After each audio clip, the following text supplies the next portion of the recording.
እንዴት በእግዚአብሔር ፊት ኃጢአት እሰራለሁ? ለሰው ጠላቶቹ ቤተሰቦቹ ናቸው ተብሎ በወንጌል የተጻፈው ይሄ ነው። አይነቃችሁ ወንድሞቼ፣ አይነቃችሁ ወገኖቼ፣ አይነቃችሁ ክርስቲያኖች። ጠላት ከሩቅ አይመጣም። ተስፋ አትቁረጡ። ማን አለንኛ? ማን አለንኛ? ድሆች ብንሆን በድህነታችን ላይ ማን አለንኛ? በደለኞች ብንሆን በአንድም በሌላም ተሰናክለን ዝቅ ያለ ብንሆን ግን የምንመካበት ማን አለንኛ? እግዚአብሔር የምንመካበት ደግሞ አያሳፍረንም። ደግሞ ሌላ 11 ከዋክብትም ሲሰግዱልኝ አየሁ።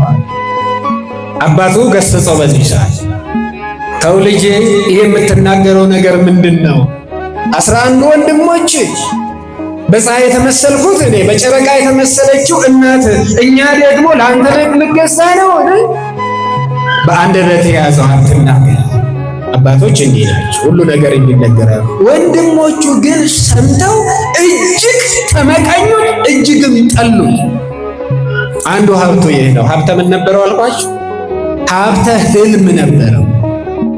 ሁለተኛው በአባቱ እጅግ የመወደድ ጸጋ የተሰጠው ልጅ ነው ዮሴፍ። በአባቱ ምን የማለት ጸጋ? የመወደድ ጸጋ። ልጆች ሁሉ ለአባቶቻቸው የተወደዱ ናቸው። ነገር ግን ከመወደድም በላይ ለመወደድ የሚያበቃ መልካም ምግባር ያላቸው ልጆች አሉ።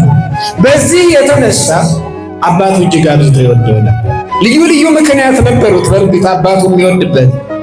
የመጀመሪያው አባቱ ከልጆቹ ለይቶ እሱን የሚወድበት እጅግ አብዝቶ ይወዳት የነበረ ለአባቷ ለላባ በቀጥታ እሷን ስለማግባት 14 ዓመት በባርነት ተገዝተው ስለነበረ እሷንም ስለማኖር ስለ ሀብት ሌላ 7 ዓመት 21 ዓመት በባርነት ከተገዛላት ከራሔል የወለደው የመጀመሪያ ልጁ ስለሆነ ይወደው ነበር። በሁለተኛ ደረጃ በስተርጅና ሰውነቱ እየደከመ ባለበት ጊዜ ያገኘው መልከ መልካም ልጁ ስለሆነ ለይቶ ይወደዋል። ሶስተኛ ልጁ ራሱ ለአባቱ ታማኝ፣ ወንድሞቹ የሚያሴሩት ሴራ ሲኖር፣ የሚተናኮሉት ተንኮል ሲኖር ሳይደብቅ ለአባቱ ትክክለኛውን እውነቱን እውነት ብሎ ሐሰቱን ሐሰት ብሎ በታማኝነት የሚነግር ልጅ ስለሆነ በአባቱ ምን ያለ ልጅ ነው አልኳችሁ? የተወደደ ልጅ። መታደል ነው ወገኖቼ በስጋ አባት መወደድ። አዎ አባታችን ዘላለማዊ አባት በሆነው በእግዚአብሔር ፊት መወደድ ከዚህ በላይ ጸጋ የለም። ዮሴፍ በሁለቱም የመወደድ ጸጋ የነበረው። ሶስተኛው ሀብቱና ስጦታው ደግሞ ዮሴፍ ታማኝነት ነው። ምንድነው አልኳችሁ? ምንድነው አልኳችሁ? ፍጹም ታማኝነት አልኳችሁ። አባቱ ስለሚወደው ዥንጉርጉር የሆነች እጅግ የምታምር ጥብቆ ገዝቶ አልብሶት ከሌሎቹ ልጆቹ በተለየ ሁኔታ ያኖረው ነበር። ሌሎቹ ልጆቹ ለእረኝነት ሲሰማሩ እንኳን እንዲሰማራ አይፈቅድም። በቤት ከእርሱ ጋር ካጠገቡ አስቀምጦ እያጫወተ ያኖረው ነበር። ከዕለታት በአንደኛው ቀን ሌሎቹ 10 ልጆቹ ማለት ነው፣ የዮሴፍ ታናሽ ብንያም ይባላል፣ እሱ ሕፃን ስለሆነ ቤት ነው። ሌሎቹ 10 ግን ተለቅ ያሉት በጎች ሊያግዱ ለረጅም ጊዜ ተሰማርተው በዚያው ይዘገያሉ፣ ድምፃቸው ይጠፋል። ከዚያ አባቱ ጠራውና ልጄ አለው፣ እነሆኝ አባቴ አለው። ወንድሞች በጎቹን ለማሰማራት ከወጡ ሰነበቱ።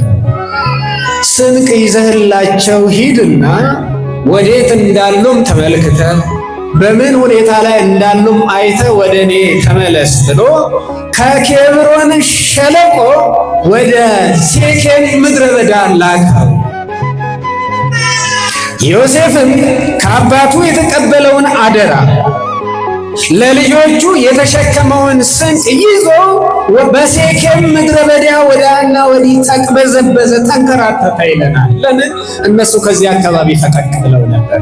ብዙ ቀን ተንከራተተ፣ ብዙ ቀን ተመላለሰ። ረሃብ ጸናበት፣ ጥም አሰቃየ። ግን ደግሞ ምን ተሸክሟል? ስንቅ ተሸክሟል። አያችሁ፣ አንዳንድ ሰዎች እያገኙት ጠውልገሃል ለሳ ሲሉት እርቦኝ ይላል። ምንድነው የተሸከምከው? ለወንድሞቼ የምወስደው ስንቅ። ምን አይነቱ ሞኝ ነው! ከሱ ላይ አትበላም ሲሉት አባቴ አድርስ እንጂ ብላ አላለኝም ብሎ አደራውን የሚጠብቅ ታማኝ ነበር። የሚገርማችሁ በመጨረሻ ሲቅበዘበዝ አንድ ሰው አገኘ።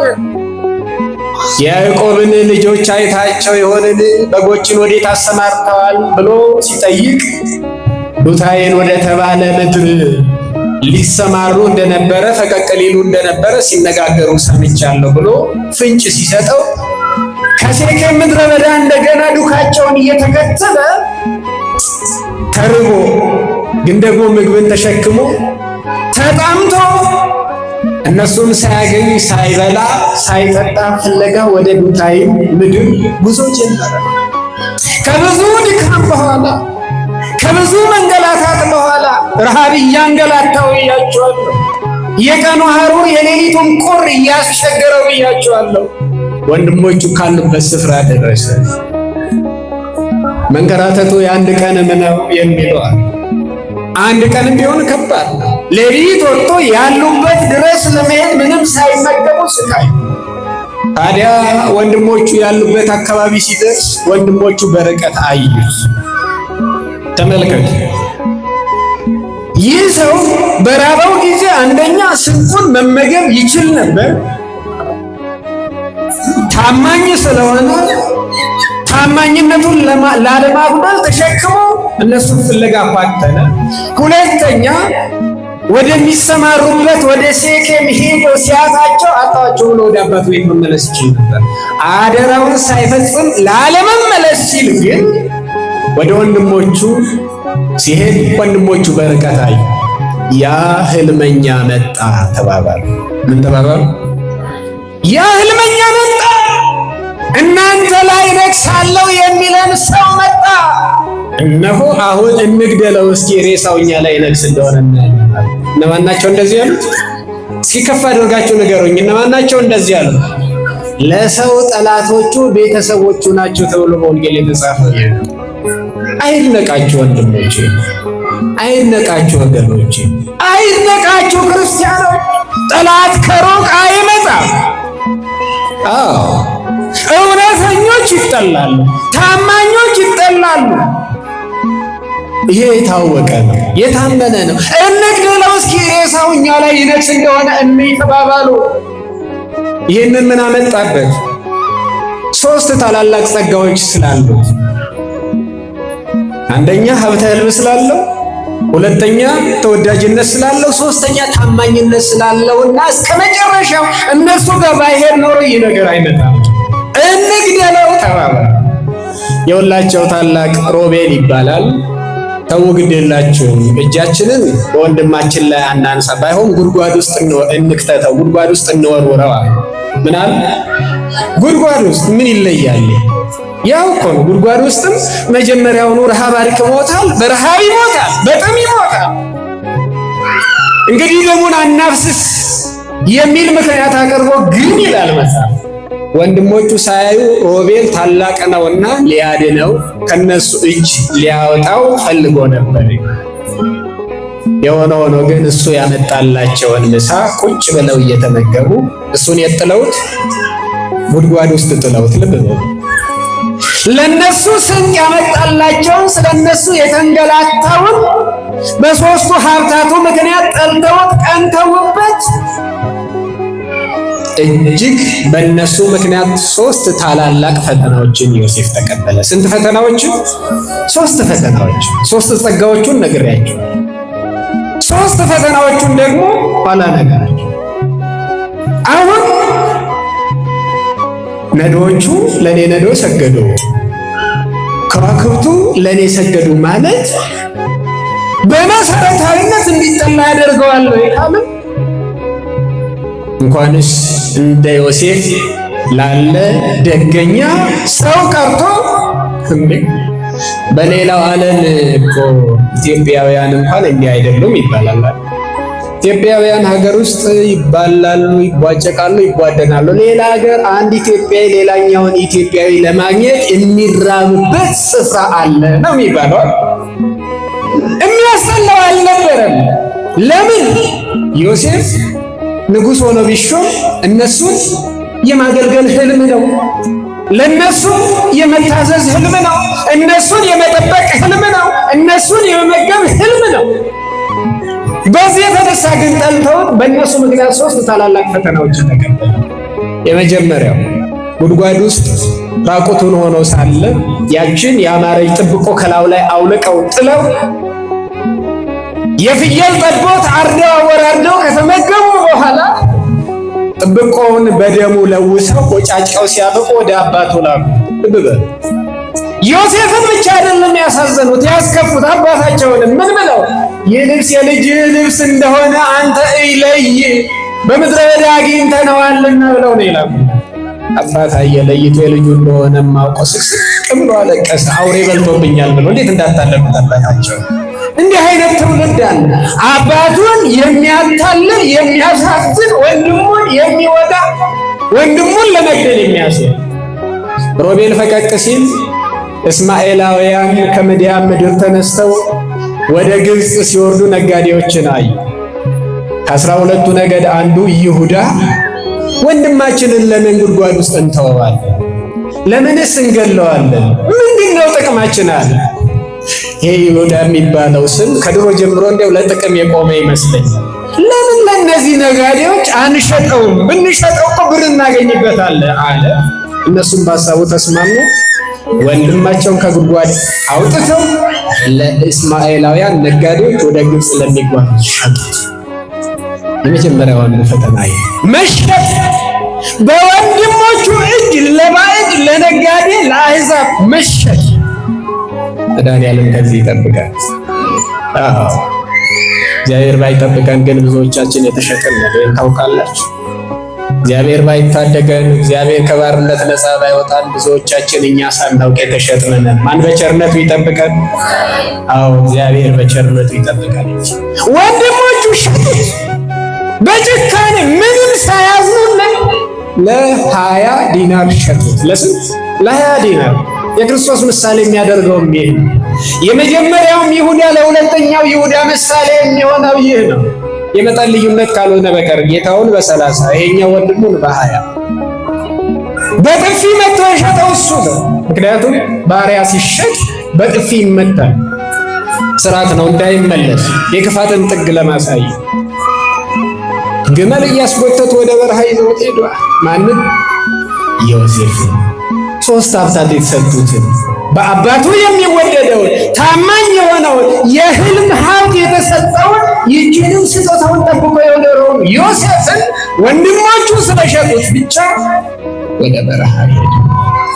ብቻው ከ11 ወንድሞቹ ተለይቶ ከአባት ከእናቱ ተነጥሎ እንደ ባሪያ ከባለጸጋ ወላጆች ወጥቶ ሀገር እያለው ሀገር እንደሌለው፣ ቤተሰብ እያለው ቤተሰብ እንደሌለው ወደ ምድረ ግብፅ በረሃ ይዘውት።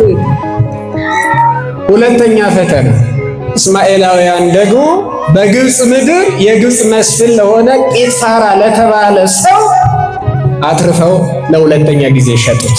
ለሁለተኛ ጊዜ ምን አሉ? ለሁለተኛ ጊዜ ሸጡት። አይሳስንም? መጀመሪያ ከወላጆቹ ቤት ተሸጠ። የገዙት ጌቶቹን እንኳን በቅጡ ሳይተዋወቃቸውና ከነሱ ጋር ሳይላመድ እንደገና ደግሞ ለሌላ ሰው ተሸጠ። ይህ ሁሉ ሲሆን ይለናል መጽሐፍ፣ እግዚአብሔር ከእርሱ ጋር ነበር። እስኪ ቃሉን በሉት።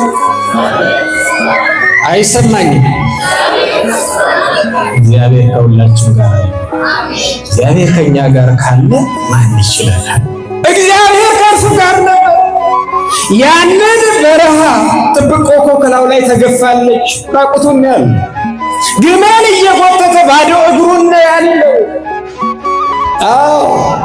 ከዱታይን ወይንም ከመካከለኛው ምስራቅ ተነስቶ የነጋዴዎችን ግመል እየጎተተ ግብፅ እስኪደርስ ድረስ በረሃው እየተፈራረቀበት ውሃሩ ማን ጠበቀው? እግዚአብሔር ጠበቀው። ለጲጥፋራ ሸጠው። እግዚአብሔር ግን ከእርሱ ጋር ነበርና ሁለተኛ በተሸጠበት ቤት እግዚአብሔር ስራውን ያከናውነውለት ነበር። ያረሰ እንደሆነ በብዙ ያመርታል፣ ያረባ እንደሆነ በብዙ ይረቡለታል። በዮሴፍ ምክንያት የጲጥፋራ ግቢውም ቤቱም ውጭው በዛለት፣ በረከተለት። እግዚአብሔር በበረከት ያንን ቤት መላው ይለናል። ክብርና ምስጋና ለመድኃኔዓለም ይሁን። ሶስተኛ ፈተና ደግሞ መጣ። ዮሴፍ ደገኛ መልከ መልካም ነበር ብያችሁ። ጲጥፋራ እግዚአብሔር በእጁ ላይ የሚሰራውን በረከት አይቶ ተመልክቶ ለቤት ያስፈልገኛል ብሎ በቤት ሁሉ ላይ ሾሞስ ቢያኖረው መልከ መልካም ነበርና የጲጥፋራ ሚስት ተመኘችው። እስኪ ትምህርተ መስቀል አውጡ እጃችሁ። በስመ አብ ወወልድ ወመንፈስ ቅዱስ አሐዱ አምላክ አሜን። እግዚአብሔር አምላክ የዝሙትን መንፈስ ያርቀን። ዝሙት በጾታ ብቻ አይደለም። እየጎዳን ያለው የስልጣን ዝሙት አለ። ይገርባቸዋል። እየጎዳን እየበላን ያለ የዝና ዝሙት አለ። ይገርማቸዋል። እየበረበረን እየጨረሰን ያለ የዘረኝነት ዝሙት አለ። ይገርማቸዋል። ማን ይጠብቀን? እግዚአብሔር ይጠብቀን። በዝሙት መንፈስ በሐጸ ዝሙት ተወጋችበት፣ በዝሙት መንፈስ ተነደፈችበት። ዕለት ዕለት ታስቸግረው ጀመር። እሱ ግን ምን እንዳላት ታውቃላችሁ? አሳቻ ጊዜ ጠብቃ ብዙ ጊዜ ስትጠይቀው የነበረውን ሰው በሌለበት ጊዜ፣ ማንም በማያይበት ጊዜ አመቻይታ ስትይዘው ምን አለ መሰላችሁ? ቃሉን ከኔ ጋር በሉ። እንዴት በሉ እስኪ።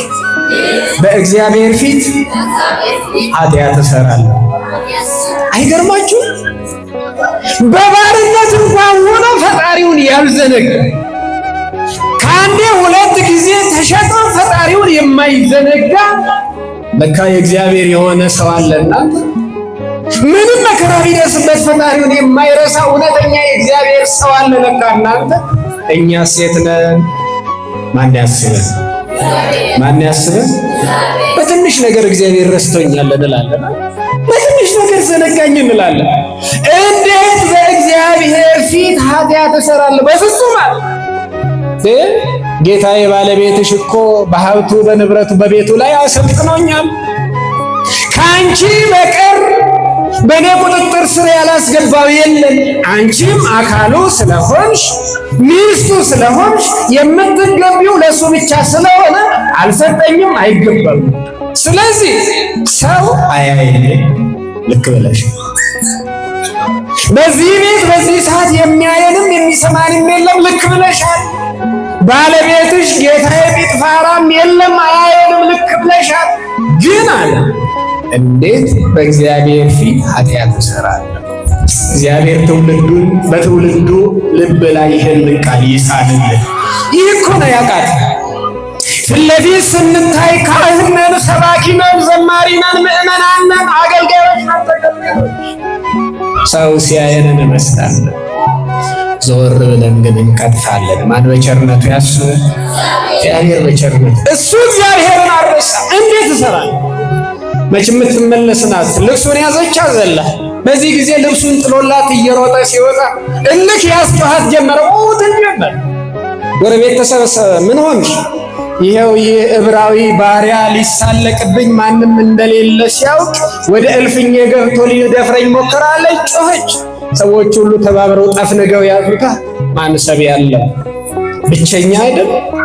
ተሰዳጅ አይደል? ወገን አልባ አይደል? ማን ሊደርስለት? ማን ሊሰማው? ጲጥፋራ እስኪመጣ ባለቤቷ እስኪመጣ ድረስ እንደው አላስችላላት። በመጣ ጊዜ አብዝታ ያለ የሌለ ጨምራ ከሰሰች። የሚገርመው ልብሱ ተቀዶ ነበር ይላሉ መተርጉማን በትርጓሜው ላይ ጥሬ ላይ ከሷ ጋር ሲታገሉ ልብሱ ተቀዶ ነበር። አሁን ሊደፍራት ቢሆን የሞከረው ልብሱ ከፊት ነው የሚቀደደው ወይስ ከኋላ ነው የሚቀደደው? እስኪ እናንተ ነገር ከፊት አይደለ? ምክንያቱም ፊት ለፊት ነው እየታገላት ያለ። የዮሴፍ ግን ልብሱ የተቀደደው ከጀርባው ነው። ሊያመልጣት ሲል ነው የያዘችው ልብሱ።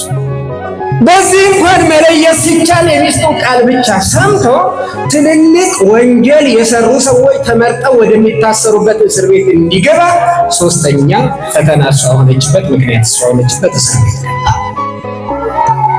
የሚገርም በሶስት ሀብታቱ ምክንያት እነዚህን ሶስት ሀብታቱን ለማስቀረት ሐሳቡን ህልሙን ለመግታት በተነሱበት በወንድሞቹ ምክንያት ስንት ፈተና አስተናገደ ዮሴፍ? ሶስት ፈተናዎች። የእኛን ህይወትን ንቃል። መቼም ያልተፈተነ የለም፣ መጠኑ ይለያይ።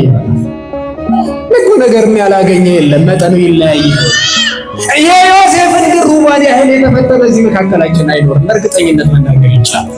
ሶስት ፈተናዎች ከህልሙ ሊያስቀሩት። ለምን በአባቱ ተወደደ? ለምን እውነተኛ ህልም የሚያይ የሚፈታ የሚያልም ሆነ? ለምን ታማኝ ሆነ ነው ይህ ሁሉ ያመጣልን። ወንድሞቹ ተሸጠ፣ እስማኤላውያን ዳግመኛ ሸጡት። በጲጥፋራ ሚስት ምክንያት ደግሞ ወዴት ተወረወረ? ወደ ወህኒ፣ ታላላቅ ወንጀለኞች ወደሚታሰሩበት። አሁንም ይለናል መጽሐፍ እግዚአብሔር ከዮሴፍ ጋር ነበረ። እግዚአብሔር ከማን ጋር ነበረ? እስኪ አመስግኑት። በእውነት ሁሉ ቦታ ከኛ ጋር የሚሆን ሲሸጥ አብሮት የተሸጠ እግዚአብሔር ነበር። ሲሰደድ እግዚአብሔር አብሮት ተሰዶ ነበር። እስር ቤት ሲወረወር ከእርሱ ጋር ማን ወደ እስር ቤት ገባ? የእግዚአብሔር ክንድ ከእሱ ጋር ወደ እስር ቤት ገባ። እሱ መጻተኛ ነው፣ ዕብራዊ ነው። ከታላላቅ ወንጀሎች ግብፃውያን ጋር እዛ ሲታሰር እንደ መጻተኛነቱ ባዕድ መሆን ነበረበት አይደል? እግዚአብሔር ግን የእስር ቤት አለቃ አደረገ። ምን አደረገ? ታሪኩ ከዚህ ጋር መለውን ይጀምራል። የሚገርማችሁ ከእስር ቤት ይጀምራል። እስር ቤት ውስጥ ሆኖ ለዓመታት ከቆየ በኋላ በፈርዖን በንጉሱ ቤት ግብር አለ። በነገስታቱ ግብር ሳሳና መስተንግዶ ማለት ነው። ንጉሱ ተቆጥቶ የእንጀራ አበዛዎችን አለቃና የጠጅ አሳላፊዎችን አለቃ አሰረ። አበዘጋገረ ነው፣ የእንጀራ ጋጋሪዎች አለቃ ማለት ነው። መጽሐፍ የሚለው መናገር ስለሚገባ የእንጀራ ጋጋሪዎችን አለቃና የጠጅ አሳላፊዎችን አለቃ እዛ እስር ቤት ወረወራቸው። የዚያ ጊዜ የእስር ቤቱ አለቃ ዮሴፍ ነበርና በበጎ ተቀበላቸው፣ አስተናገዳቸው። ሁሉንም እስረኞችን ያጽናናቸው ነበር። የሚገርም እኮ ነው። ለራሱ ስደተኛ ብዙ መከራ የተቀበለ በሀገራቸው የታሰሩትን ግን እሱ ያጽናናቸው ነበር። የት ጋር ነው ያለሁት በሉ እስኪ። የት ጋር ነው ያለ? ሁላችንም አጽናኝ ፈላጊ እንጂ በአቅማችን የምናጽናና ሰዎች እኮ አይደለንም። ዋሻው ነው እውነት። አጽናኝ ፈላጊ ሁላችን፣ ብሶተኛ ሁላችን ለቀስተኞች እኮ ነው። ባለችን አቅም አይዞ የምንለው ሰው ግን መኖር ነበረበት። የእኛን አይዞታ አጥቶ ስንት ሰው ተጎዳ። መድኃኒዓለም በቸርነቱ ተንከባከባቸው። ከዕለታት በአንድ ቀን ግን ህልም አለ። ምን አለሙ አልኳቸው? የእግዚአብሔር ስራ እዚህ ጋር ይጀምራል። ዮሴፍ ምን ስጦታ ነበረ? ህልምን የማየት ህልምን የመተርጎም የመፍታት ስጦታ ነበር። ሁለቱም በአንድ ቀን። አንደኛው አንዲት የወይን ዘለላ በቅላ አየ። 3 ሐረጎችን አወጣች፣ አበበች፣ አፈራች። ፍሬውን በሰለ። ያንን የወይን ፍሬ አንስቶ ጨምቆ ለፈርዖን ሲሰጥ አየ። የጠጅ አሳላፊዎች አሉ።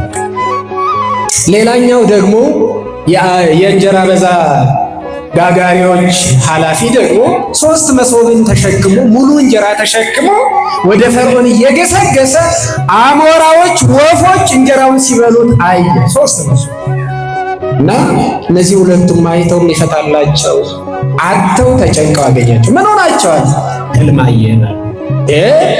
ህልምን መፍታትማ ከእግዚአብሔር ዘንድ የሚሰጥ ስጦታ ነው አለ። መጀመሪያ እኔ እችላለሁ አለ። ህልምን መፍታት ከእግዚአብሔር ዘንድ የሚሰጥ ጸጋ ነው። ለማን ቅድሚያ ሰጠ? ለማን ቅድሚያ ሰጠ? እስኪ ወገኖች ለእግዚአብሔር ቅድሚያ እንስጥ። የሰነፍ ተማሪ ጠባይ ይብቃል። ሰነፍ ተማሪ ታውቃላችሁ አይደል?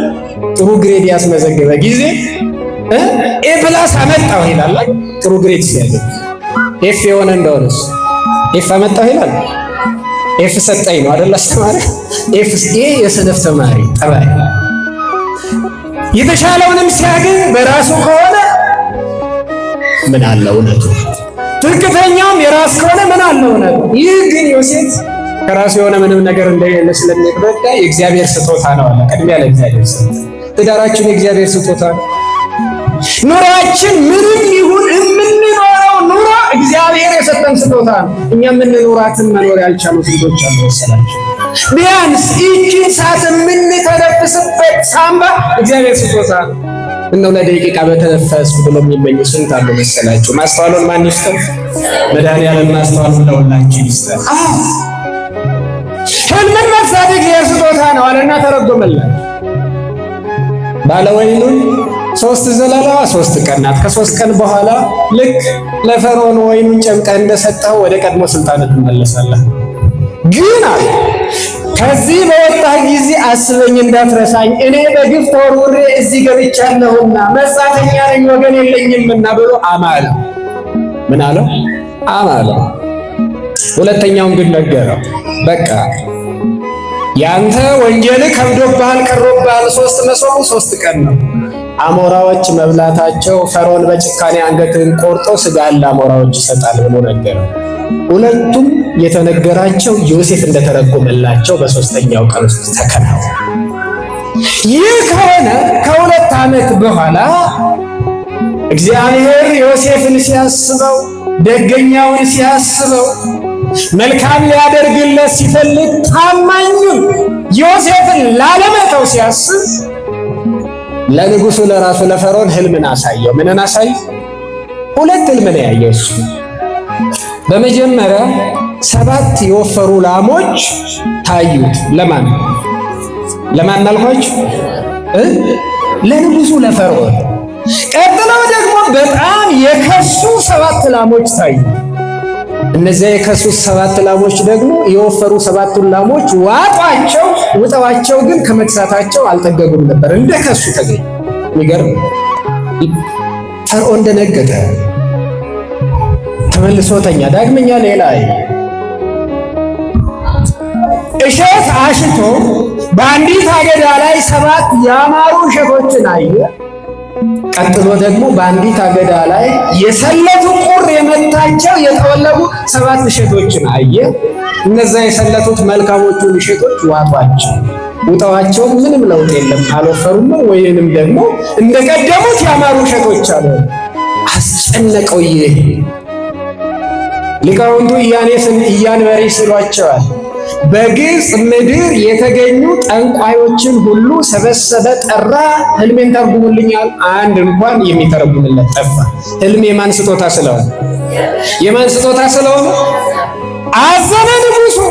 ባለሟሎቹን ሁሉ ሰብስቦ በዚህ ጉዳይ አዝኛለሁ፣ እንዴት አንድ ሰው አጣለሁ ሲል የጠላ ጠማቂዎች ወይንም የጠጅ አሳላፊዎች አለቃ የነበረው ሰው ሄሮድስ ሆይ፣ ፈርዖን ሆይ ይቅር በለኝ፣ በድያለሁ፣ አልበደልኩም። በእስር ቤት ሳለሁ እንደዚህ አይነት ስጦታ የነበረው ሰው ነበር። ሁለታችን ታስረን በነበርንበት ጊዜ ሁላችንም ህልም አየን፣ ነገርነው፣ ፈታልን። እንደፈታልንም ሆነ እኔ ነፃ ወጣሁ፣ እሱም ተገደለ። አሁንም አምሎኝ ነበረ፣ ስለ መሐላዬ ተጸጽቻለሁና እሱ ሰው ይፈታል። የማን እጅ አለበት? እስከ መጨረሻው የታመነለትን ሰው መጀመሪያ እግዚአብሔር ከእስር ቤት አስወጣው። ደስ ይበላችሁ እስኪ እግዚአብሔርን አመስግኑ። በበደሉ ነው እንዴት አሰረ? በጥፋቱ ነው ወይኔ ቤት የገባው? አይደለም። ክርስቲያኖች የምታውቁት የማታውቁትን ብዙ ትብታቦች፣ ብዙ ማሰሪያዎች አሉ። ጠላት በዙሪያችን ሲተመትበው ሲጎነቡ ነው የሚውል። እኛ ታምነን ጸጋችንን ክብራችንን ጠብቀን እግዚአብሔርን ከጠበቅነው ግን ቢዘገይም በእርግጥ ይመጣልና ታገሰው እርሱ አይዘገይም የተባለለት እግዚአብሔር ይመጣል። በመጣ ጊዜ ገመድም ቢሆን ይበጣጥሰዋል፣ ብረትም ቢሆን ሰባብሮ ይጥለዋል፣ ነፃም ያወጣናል። ክብርና ምስጋና ለስሙ ይሁን። ጥሩልኛ ለንጉሡ አሁኑኑ ይምጣ። ሰዎች እየተጣደፉ ሄዱ። ለዓመታት ጠያቂ ያጣው ዮሴፍ ፀጉሩ በላዩ ላይ በቅሎ አድጎ ሰውነቱ በሙሉ ተጎሳቁሎ የነበረው ፀጉሩን አስተካክለው ሰውነቱን አጥበው ያማረውን አልብሰው ንጉሡ ፊት አቀረቡ። ከዚያ በኋላ ህልም ትፈታለህን አለው ንጉሡ። ህልምን መፍታትማ ከእግዚአብሔር የሚሰጥ ስጦታ ነው አለ። አሁንም ደግሞ ደስ ይበላችሁ፣ ሲጤርን አመስግኑት። እንዲህ አይነት ክርስቲያን ከእግዚአብሔር የሚሰጥ ስጦታ ነው አለ። የሚገርማችሁ ከዚህ በኋላ ደግሞ እግዚአብሔር ታላላቅ 3 ነገሮችን ለዮሴፍ አድርጎለታል። ሶስት እንዳትረሱ። የመጀመሪያ ስጦታዎቹን ትነግሩኛላችሁ። አንደኛ ምን ብያችሁ ነበር? ሕልምን ማለም መፍታት፣ ሁለተኛ በአባቱ መወደድ፣ ሶስተኛ አቤት አላችሁ? እስኪ የሌላችሁ እልል በሉ። እንዴት አደራችሁ? አሁን ጠዋት ነው እንዴ? እግዚአብሔር ከሁላችን ጋር ይሁን። ታማኝነት ጸጋው ነበር። በእነዚህ በ3ቱ ጸጋዎች ምክንያት 3 ታላላቅ ፈተናዎችን አስተናገደ። አንደኛው ንገሩኝ፣ በወንድሞቹ ተሸጠ። ሁለተኛ በገዙት ሰዎች ድጋሚ ምን አለ? ተሸጠ። ሶስተኛ እስር ቤት ገባ። በዮሴፍ ሕልም ምክንያት መጀመሪያ እግዚአብሔር ከእስር ፈታ። ቀረበ። ትፈታለህ? ሕልምን መፍታት የእግዚአብሔር ስጦታ ነው። ምንድነው ጌታ ያየኸው? አንደኛው ሕልም ይህ ነው፣ ሁለተኛው ደግሞ ሕልም ይህ ነው ብሎ ነገረው። ቀድሜ የነገርኳቸው ሰዓት ላለመፍሰ የዮሴፍ የፈርዖን ሁለቱም ሕልሞች አንድ ናቸው። ጌታዬ 7 የወፈሩ ላሞች፣ 7 ያማሩ እሸቶች፣ 7 የጥጋብ ዓመታት ናቸው ብሎ ተረጎመለት። የምን ዓመታት ናቸው? በምድር ላይ በግብፅ ላይ 7 የጥጋብ ዓመታት ይሆናሉ። ቀጥሎ የታዩት 7 የከሱ ላሞች ደግሞም 7 የሰለቱ እሸቶች በምድር ላይ ታይተው የማይታወቁ 7 የድርቅ የችግር ዓመታት ናቸው ብሎ ተረጎመለት። ስለዚህ አሁን ከዚህ ሰዓት ጀምሮ ለሚቀጥሉ 7 ዓመታት ምድር ላይ አይተው የማታውቀው በረከት ይመላል። ምርቶቹ እህሎቹ በየአይነታቸው በየነገዳቸው ይበዛሉ፣ ይትረፈረፋሉ፣ ታይቶ የማይታወቅ ይሆን። ከ7 ዓመት በኋላ ግን ያልታዩ ያልተሰሙ ለመስማት የሚሰቀጥጡ ለአይን እይታም የሚዘገንኑ የችግር 7 ዓመታት ይመጣሉ። ከፊቱ ሕልሙ ይልቅ ያሁኑ አስጨነቀው። ማንን? ንጉሡ ፈርዖን። ታዲያ ምን ይሻላል አለ። ንጉሥ ሆይ ባለሟልነትን አግኝቼ ከሆነስ ይህንን እመክርሃለሁ። በቤት ላይ በቤተ መንግሥት ላይ ብልህ አዋቂ ሰውን ሹም ምረጥ። 7ቱ ዓመታት ምርት በሚበዙበት ጊዜ ምርቶቹን ሁሉ የሚሰበስብልህ ሰው አዘጋጅ። በ7ቱ ዓመታት በሰበሰብከው ቀሪ 7 ዓመቱን ትሻገራለህና ለዚህ ግን ብልህ ሰው ያስፈልግሃል ብሎ እግዚአብሔር ስንት ታላላቅ ነገሮችን አደረገለት አልኋችሁ? 3 አይደል? የመጀመሪያው ከእስር አስወጣው። ሁለተኛ በንጉሱ በፈርዖን ቤት ከንጉሱ ቀጥሎ ያለ ታላቅ ሹም አደረገው። እግዚአብሔር ደስ ይበላችሁ። እግዚአብሔርና መስገን ልብ በሉ። ያለ ጥፋቱ በተንኮል ታስሮ ነበር። ማን ግን አስፈታው? እግዚአብሔር። ወንድሞቹ ይነግስብናል ብለው ሸጠውት ነበረ፣ ሊገሉትም አሲረው ነበረ። እግዚአብሔር ግን በአሕዛብ ሀገር ሾመው። ደስ አይልም? እስኪ አመስግኑ እግዚአብሔር። ለወንድሞቹ ቢሾም ኖሮ ሊያገለግላቸው ነበረ። በአሕዛብ ላይ ግን ተሾሞ ሊገዛቸው ከንጉሱ ቀጥሎ እንዲህ ይላል። በጣም የሚገርም ቃል ነውና ዘፍጥረት 41 ቁጥር 39 ጀምሮ ፈርዖንም ዮሴፍን አለው፣ እንዳንተ ያለ ብልህ አዋቂ ሰው የለም፣ እግዚአብሔር ይህን ሁሉ ገልጦልሃልና አንተ በቤቴ ላይ ተሾም፣ ሕዝቤም ሁሉ ለቃልህ ይታዘዝ፣ እኔ በዙፋኔ ብቻ ከአንተ እበልጣለሁ። ፈርዖንም ዮሴፍን በግብፅ ምድሩ ላይ ሾምሁህ አለው። የእጁንም ቀለበት አውጥቶ ለእሱ አደረገለት ይላል። ክብርና ምስጋና ለስላሴ። ከዚህ በኋላ ከፈርዖን ቀጥሎ ያለ ሹም ማን እንደሱ ምድረ ግብፅ ላይ ወንድሞቹ የነፈጉትን እግዚአብሔር በባዕዳን ሀገር ሰጥቶት ክብርና ሞገስ ሆኖ በክብር እንዲገለጥ አድርጎት 7ቱን የጥጋብ ዓመታት በብልሃት ምርቶቹ ሁሉ እንዳይባክኑ ከየቦታው እንዲሰበሰቡ አደረገ። ቀጥሎ 7 ዓመት የመከራ ዘመን ሲመጣ ግብፅ ብቻ አይደለችም፣ እስከ ከነዓን ድረስ መካከለኛዋ ምስራቅ በሙሉ ድርቅ ሆነ፣ ረሃብ ሆነ። ከነዓን ደግሞ ማናል ቤተሰቦቹ አሉ። እነማናል? እሱን የሸጡት ወንድሞች፣ አባቱ፣ እናቶቹ፣ ወላጆቹ እዚያ ያሉ ተቸገሩ፣ ራባቸው፣ ወዴት ሄዱ? ተጨነቁ። በዚህ ጊዜ መከሩ። ምን ብለው መከሩ? ግብፅ ምድር እህል አለ ሲባል ሰምተናል። ድርቅ ያለባቸው ሀገሮች ሁሉ ከዚያ እንደሚሸምቱ ሰምተናል። ሄደን እንግዛ ብለው ተነስተው 10 ወንድሞቹ ወደ ምድረ ግብፅ መጡ። ከማን እህል ሊገዙ? ከማን እህል ሊገዙ? ከገዛ ወንድማቸው፣ ከገዛ ወንድማቸው። ሰው በተንኮሉ ሰው በክፋቱ ቢያሴር እግዚአብሔርን አይበልጠውም። እነ እግዚአብሔር ምስሌነ መኑ ይክለነ፣ እግዚአብሔር ከኛ ጋር ከሆነ ማን ይችለናል? ማን ይቃወምናል?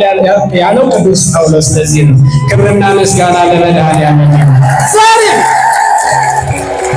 ዛሬ ክርስቲያኖች ስለሆኑ ብቻ፣ ነጠላ ስለለበስን ብቻ፣ እርሱን ስለመለከን ብቻ፣ የማንንም ሀብት ያልነኩ፣ የማንንም ወንበር ያልነቀነቁ፣ ማንንም ያልገፉ፣ በየስፍራው በበጋ ሲሰነጠቁ አየን አይደል?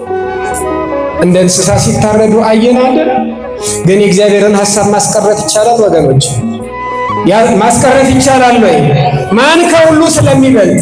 እግዚአብሔር ከሁሉ ስለሚበልጥ ክብርና ምስጋና ለስሙ። ታሪኩ ብዙ ነው። ቤታችሁ ገብታችሁ ዘፍጥረት 37 ጀምራችሁ የዮሴፍን ታሪክ አንብቡ። ታዲያ እንባችሁን መቆጣጠር ከቻላችሁ እጅግ በጣም የሚያስለቅስ ታሪክ ነው። እጅግ በጣም የሚገርም። ወንድሞቹ መጡ እህል ሊገዙ። ዮሴፍ አየና አወቃቸው፣ እነሱ ግን አላወቁት። ከየት መጣችሁ አላቸው። ከእንደዚህ አይነት ስፍራ 12 ወንድማማቾች ነን። አዎ 11ኛ ወንድማችንን አውሬ በልቶብናል። 12ኛው ትንሹ ደግሞ አባቱ ጋር ቀርቷል። ሞተ ዮሴፍ አሃዊሁ ነገርዎ ለዮሴፍ ይላሉ ሊቃውንቱ። የዮሴፍን ሞት ወንድሞቹ ለራሱ ለዮሴፍ እየነገሩ ሞተ አውሬ በላው እያሉ፣ እነሱ ግን አርገውታል፣ ሸጠውታል። በዚህ ጊዜ ተቆጣ። እሱ አውቀው ቋንቋ ማይችል መስሎ፣ እነሱ ዕብራውያን ናቸው፣ በዕብራይስጥ ቋንቋ ይነጋገራሉ። ግብፅ ምድር ነው የኖረው እሱ፣ በቅብጥ ቋንቋ ይነጋገራል። መሀል ላይ አስተርጓሚ ያለ ግን አውቋቸዋል። እነሱ ውሸታሞች ናቸው። 11 ከሆናችሁ 11ዳችሁም በመጣችሁ ነበር። ይልቁንስ እናንተ ሰላዮች ትመስሉኛላችሁ፣ አስራችኋለሁ አላችሁ። ተጨነቁ። ሰላዮች አይደለም ዋተቱ። አባታችን በሕይወት አለ፣ እንዲህ ነው፣ ወንድማችንም እንዲህ ነው። በቃ የማይሉት ነገር የለም። ደግሞ እርስ በርሳቸው ይነጋገራሉ በዕብራይስጥ ቋንቋ፣ ማንም አይሰማንም ብለው ማለት ነው። ወንድማችንን የሸጥነው የእሱ ግፍ ደረሰብን እያሉ እርስ በርሳቸው ይነጋገራሉ። ይሁዳ የተባለ ወዮታ አለብኝ እያለ ይናገራል። ሊያድነው አስቦ የነበረው ሮቤል ኧረ ተው ወንድማችሁን ስላችሁ አልነበረን ይላል። ዮሴፍ አንጀቱ ሲላወስ ገባኤልና እልፍኝ ውስጥ ገብቶ አልቅሶ እንደገና ፊቱን ታጥቦ ይመጣል። እነሱ እኮ በእነሱ ቤት በማያውቀው ቋንቋ በዕብራይስጥ ማውራታቸው፣ እሱ ግን ዕብራዊ ነው፣ ቋንቋቸው ነው። ዋሽታችኋል አላቸው። እንኪያስ እንዲህ አደርጋለሁ፣ ከእናንተ መካከል አንደኛችሁን አስቀራለሁ። ስምዖን የተባለው አይሄድም፣ ሰላዮች ካልሆናችሁ ሂዱና የቀረ ወንድማችሁን ይዛችሁ ስትመጡ ነው እሱ የሚፈታው ብሎ ላካቸው። ወደ ቤት ሲመለሱ የሚገርማቸው እህል ገዝተው ነው አይደል የሄዱት? አይበት ይለዋል መጽሐፍ። በየእህል ማዳበሪያቸው ብራቸውን ደግሞ መልሶ አስሮላቸዋል። ቤት ሲደርሱ ደነገጡ። ምንድነው ይሄ ፈተና? ይዘው ምን ጉድ ሊያመጣብን? አሁን ብንመለስ በገንዘቡ በሌብነት ሊይዘን ነው፣ ብንቀር ወንድማችንን ስምዖንን ደግሞ እዛ ሊገለው ነው። ምን ይሻላል? አባታቸው ጋር ሄዱ። ብንያምን ስጠን እባክህ፣ እሱን ይዘን ካልሄድ ወንድማችንን ይገላል አሉ። አይሆንም፣ በታላቁ ሞት አዝኜ ሳልጨርስ ደግሞ ታናሽ ወንድሞትብኝ አይሆንም። ሁለቱ ናቸው ከራሔል ከሚወዳት ራሔል የወለዳቸው። አይሆንም ማለት ግን ነገሮች አስገደዱት። 7 ዓመት አይደል የረሃቡ ዘመን? ገዝተውት የመጣው አለቀ። ሌላ ረሃብ ሲቀጥል ውረዱና ግዙ ሲላቸው አይሆን ይፈጀናል፣ ብንያምን ከኛ ጋር ከላከው ብቻ ነው የሚሆን። ግድ ሲሆንበት ታናሽ ወንድማቸውንም አብሮ ላከ ማለት ነው። በዚህ ጊዜ ተያይዘው እሱ ጋር ሲደርሱ መጣችሁን? አዎ። አባታችሁ ሽማግሌ ደህና ነውን? አዎ። ትንሽ ወንድማችሁ ይሄ ነው? አዎ። ማን ይባላል? ብንያም። እሱ ግን ምን ይላል? ያውቀው ነበር። ወንድሙ ሲያይ እየገባ ያለቅስ የወንድም ፍቅር እስከ መጨረሻው ድረስ። የሚገርም እኮ ብዙ ጥበብ አለው። በመጨረሻ ሰዓት ግን ራሱን መቆጣጠር ሲያቅተው ሌሎቹን አስወጣና እኔ ወንድማቸው ነኝ ያለ። ደስ ይበላችሁ እስኪ እግዚአብሔር በዕብራይስጥ ቋንቋ እኔ የሸጣችሁኝ ወንድማችሁ ነኝ፣ አሁንም ፈጥናችሁ ሄዳችሁ አባቴን ይዛችሁልኝ ነው አለ። እግዚአብሔር ስንት ታላላቅ ነገሮችን አደረገለት አልኳችሁ? 3። አንደኛው ምንድነው? ከእስር መውጣት። ሁለተኛ በፈርዖን ቤት መሾም። 3ኛ ከዋክብቱ ጨረቃው ይሰግዱለታል፣ ነዶዎቹ ሰገዱ። ለአባቱ ቤት ለአባቱና ለወንድሞቹ መጠጊያቸው፣ ገዢያቸው፣ ንጉሳቸው እግዚአብሔር ሐሳቤ ነው። ደስ ይበላችሁ እግዚአብሔር። የዛሬ ሳምንት በበዓለ ቅዱስ ሚካኤል 430 ዘመን በግብፅ እስራኤላውያን ተገዙ ስንል አወራረዳቸው ከዚህ ይጀምራል። በዚህ ጊዜ ወረዱ በብዙ ሰረገሎች በብዙ ደስታ። ልጃቸው ለአባታቸውማ ለያዕቆብ ሲነግሩት ዘመኑ ታደሰለት ከደስታ ብዛት። ሞተ የተባለው ልጁ ተገኝቶ ለመከራው መጠጊያ እንደሆነው ሲያውቅ፣ ለወንድሞቹ መጠጊያ እንደሆናቸው ሲያውቅ፣ ያማረች ስፍራ በግብፅ እንዲኖሩ ሲፈቀድላቸው፣ በእንስሳቶች ላይ ሁሉ ተሹመው አገልግሎት እንዲሰጡ ስራ ሲታደላቸው፣ ደግሞም የሚመገቡት ያለ ግዢ በነፃ ሲሰጣቸው፣ በዮሴፍ ምክንያት እግዚአብሔር ሕዝበ እስራኤልን ጎበኛቸው። ለዮሴፍም ታላላቅ ስራ አደረገላቸው። ክብርና ምስጋና ለእሱ ከፍ አድርጋችሁ። ስለዚህ ነገር ምን እንላለን? እግዚአብሔር ከኛ ጋር ከሆነ ማን ይቃወመናል? ማን ይችለናል? በዮሴፍ ሕይወት አላያችሁም? እስኪ እግዚአብሔርን አመስግኑ።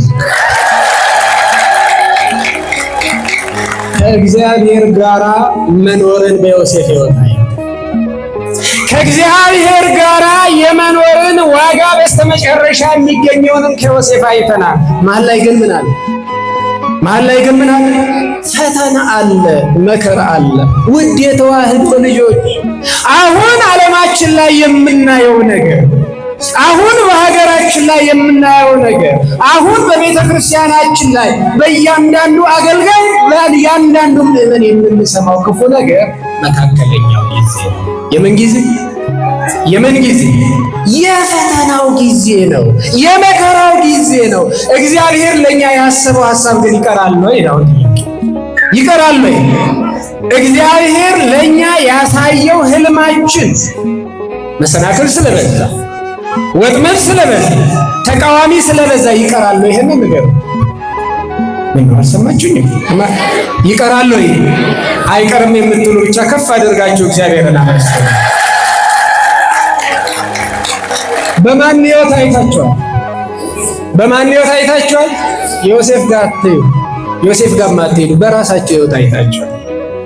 በራሱ ጥበብ ማን ዛሬ ይደርስ ነበር? በራሱ ችሎታ ማን እዚህ ስፍራ ይቆም ነበር? በራሱ እውቀት፣ በራሱ ሀብት ማን ይሄንን እሳት የሆነ ኑሮ ተቋቁሞ መኖር ይችል ነበር? ያውም እንደዚህ አምሮበት 24 ሰዓት እኮ የምትመገቡ ነው የምትመስሉትና ማን መገባችሁ? 24 ሰዓት ራሳችሁን ያለምንም ረፍት የምትንከባከቡ ነው የምትመስሉት። ማን አሳመራችሁ? የምታምኑ ብቻ እስኪ አመስግኑት ነው። ከዮሴፍ ሕይወት አይደለም፣ ከራሳችን ሕይወት ብዙ ወጥመዶች ነበሩ። ወጥመዱን እየገነጣጠለ ብዙ እንቅፋቶች፣ ብዙ መሰናክሎች ነበሩ። እየሰባበረ እያሻገረ እዚያ ያደረሰን ማን ብቻ ነው? እውነት ተናገሩ፣ ማን ብቻ ነው? ነገም እሱ ያደርሰናል። ክብርና ምስጋና ለስብሐት ክርስቲያኖች ተስፋ አትቁረጥ። ተማሪ ነህ፣ በትምህርት ተስፋ አትቁረጥ።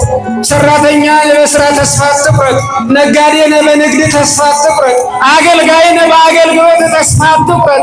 ይህ መካከለኛው የፈተና ጊዜ ነው። ቀጥሎ እግዚአብሔር ለአንተ ያሰበው መልካም ዋጋም የምታገኝበት ጊዜ ይመጣል። እሱንም እስራትን በመበጣጠስ እግዚአብሔር ይጀምራል። ክብርና ምስጋና ለስብሐት ከእግዚአብሔር ጋር መሆን ይሻላል። ወደ እግዚአብሔር መጠጋት ይሻላል። እስከ ዛሬ ብቻችንን የሮጥን ካለን መሮጣችን ክፉ አይደለም። ብቻችን የመሮጥ ውጤት እንደማያዋጣን አይተናል። አሁን እንደገና ከዜሮ ከማን ጋር ሩጫችንን እንጀምር? ምክንያቱም እግዚአብሔር ከኛ ጋር ከሆነ የማይሳካልን ነገር የለም። ከእግዚአብሔር ጋር ሩጫችን እንጂ ተስፋ ቆርጠንበት የተውነውን ህልማችንን ከእግዚአብሔር ጋር እንጀምረው። ከእግዚአብሔር ጋር ስንጀምረው ገና ከመጀመራችን ስኬታችንን እናያለን። እግዚአብሔር የታመነ ነው። ክብርና ምስጋና ለስሙ። ስለዚህ በደረሰብን በምንሰማው ሊደርስ ይችላል በምንለው ሁሉ ተስፋ እንበል። ምንድነው ይህን ሰሞን መጣ የተባለው በሽታ? ምንድነው ይባል? መቼም የዳቦ ስም ሞልቶታል አይደል? በአንዲት ከተማ ስም ሰይመውታል ይመስለኛል። ማርበርግ ነው ያሉት። ዲያይነስ ነው ማር ብለው ደግሞ ከስር ማስቀመጣቸው እንደማይሆን ነገር ማለት ነው። መራራ ነው እንጂ እሱ ምን ማር። ኮሮናንም እኮ አልፈናል አይደል? ሲሳለቁ ነበር እንዴ በዘመነ ኮሮና ፈረንጆች እንደ ቅጠል እየረገፉ ነበርና እንደ አሸዋ ሲነጠፉ ነበር። ከዚህ በኋላ ገንዘባችን ዕውቀታችን ምንም ካላደረገልን እያሉ ገንዘባቸው ሲበጥሩ ነበር እንደ ጣሊያናውያ። ሌላ ጊዜ ያላሰቡትን እግዚአብሔር ከዚህ በኋላ እግዚአብሔር እጅ ብቻ ናት የምታድነው አላሉም እንደ በጭንቀት ጭንቀታቸውን እንደዚያ መናገር ብቻ አይደለም፣ በአበሻ ላይ በአፍሪካዊ ላይ ተሳልቀውበታል እኮ። እኛስ አይደል አንድም ተምረናል፣ ጥበብ ስላለን ቶሎ እናገኘዋለን መድኃኒቱን። አንድም ደግሞ ከልጅነታችን ጀምረን የተመጣጠነ ምግብ ስንመገብ ስላደግን በሽታ እንቋቋማለን ብሎ ተመክተው ነበር። አፍሪካ አለቀለት አላሉ ብለዋል እኮ። ፈንግል እንዳገኛት ጫጩት በየስፍራው በቃ እየተፈነገለ አለቀለት ብለው ነበር። እግዚአብሔር ግን እንደነሱ እንኳን አደረገብን እንዴ? ያንንም ተሻግረን ለዛሬ ደርሰናል። አሁንም በእርሱ እንሻገራለን። ተስፋ አትቁረጡ፣ ደስ ይበላችሁ። እግዚአብሔር በጥቂቱ ያኔ ተጎድተናል። ያኔ በጥቂቱ የተጎዳነው ከመስቀሉ መሸሻችን ከአቅማችን በላይ ነው። ከቤተ መቅደሱ በመሸሻችን ነው። እምነቱን አፈር በማለታችን፣ ጸበሉን ውሃ በማለታችን። አንደኛውማ ጥጋበኛ የኢትዮጵያ ኦርቶዶክስ ተዋሕዶ ቤተክርስቲያን ምን አገባትና ነው ለሀገር የምትጸልየው አላለም? እንዳልሰማችሁ የፖለቲካ ጥጋበኛ፣ በፖለቲካ የከሰረ ሰው እግዚአብሔር ያስበው፣ በቸርነቱ ያስበው። ለሁላችን ማስተዋሉን ይስጠን። ተስፋ አትቁረጡ። ማን አለን እኛ? ድሆች ብንሆን በድህነታችን ላይ ማን አለን እኛ? በደለኞች ብንሆን በአንድም በሌላም ተሰናክለን ዝቅ ያለን ብንሆን ግን የምንመካበት ማን አለን እኛ? እግዚአብሔር የምንመካበት ደግሞ አያሳፍረንም። ክብርና ምስጋና ለስሙ አጠራሩ ይሁን። ከፍ አድርጋችሁ እግዚአብሔር ከኛ ጋር ከሆነ ማን ይቃወመናል? እርሱ ከኛ ጋር እንዲሆን እኛም ከእርሱ ጋር እንድንሆን የእርሱ ቸርነት ከሁላችን ጋር ትሁን። የመድኃኔዓለም ቸርነት፣ የድንግል ማርያም አማላጅነት፣ የቅዱስ ገብርኤል ጠብቆት ከሁላችን ጋር ይሁን። ይቆያል።